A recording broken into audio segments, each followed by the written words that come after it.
Welcome to Ask the Edmonds Cop. I'm your host, Teresa Whipple. Sergeant Shane Hawley, welcome back. Thank you. Thanks for having me. Yeah, so we are talking today about something that I just recently learned, which is that Edmonds police do use DNA testing for their property crimes, and I was hoping you could talk more about that. Yeah, we do. We use DNA actually a fair amount now as far as investigations go.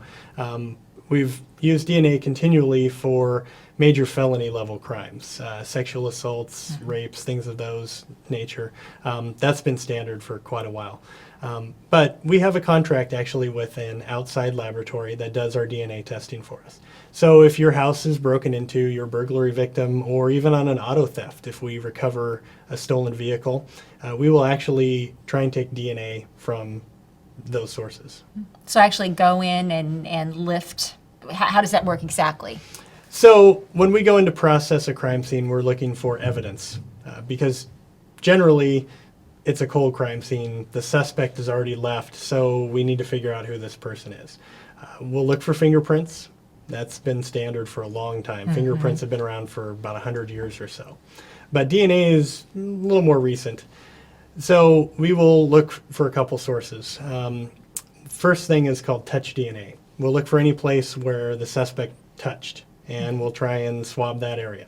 So like a door or a window or Sure. something like that? Sure, a doorknob, or if they touched a countertop, or went into a jewelry box or something along those lines. Maybe a windowsill, glass. The other thing is, a lot of times we get items left behind, something from a suspect. So maybe they pried your back door open with a crowbar and they just leave the crowbar at the scene. So we'll take that, that's a piece of evidence, but we will actually swab that for DNA as well. Okay, and so then that gets sent somewhere, I'm assuming, for processing, and then what happens? So we have two options for DNA processing. The first is the State Patrol Crime Lab, and they're a little backlogged. They're tied up with major felony cases, like we talked about before. So if we have a major felony assault or a sexual assault case, that evidence goes there. That's kind of an automatic. But this outside lab, where we send DNA tests to, we have a contract with them, and we send them in batches. So when we get 10 or 15 of these samples, then we send them off. Okay. And they do the testing for us. And they also give us the returns. And if there's a match to somebody in the DNA database, then they'll let us know. Okay. A lot of times it comes back as no match.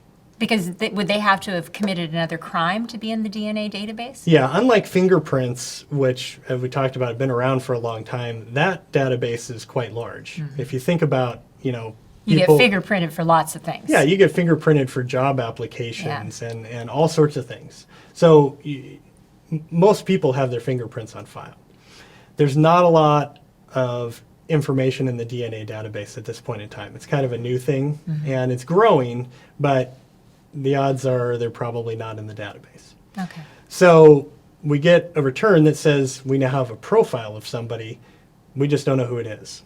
So we use it more as a method of proving that we have the right suspect. So we have to develop suspect information from some other source at that point in time. Okay. And then we use it as a test to prove that that person actually is the suspect.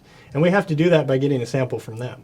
And that's usually done by a court order. Okay. All right. So that evidence comes into play if, maybe get to the point of a court trial or something like that, or even just arresting somebody that you have that evidence. Yeah, that's, like I said, it requires us to have a suspect through some other means. Yeah. And then it's really more of a conclusive test. And it's a great piece of evidence for us.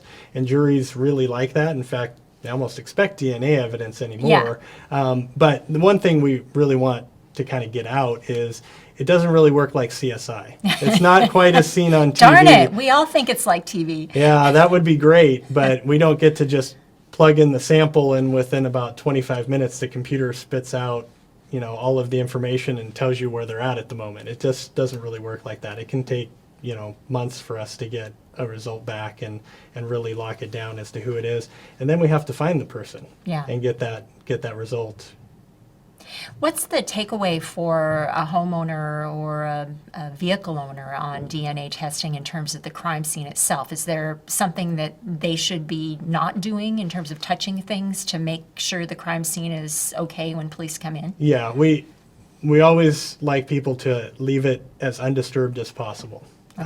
You know, if you come home and you find your house was broken into, we want you to call 911 immediately. In fact, we don't really want you going in your house. You don't know if the burglar is still in there. That's kind of a safety thing. And then try and leave it alone if you can.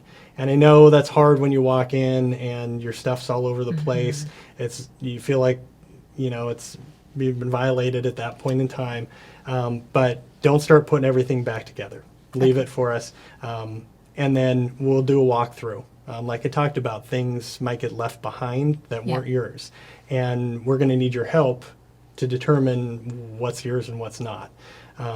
So that's kind of an important thing. The other thing is we may need a reference sample from you, the victim. A DNA sample. Yeah. So you can make sure it's theirs, the homeowners, instead of the suspects. Yeah, and that's particularly true if, let's say, we're taking DNA off of a car steering wheel. Yeah.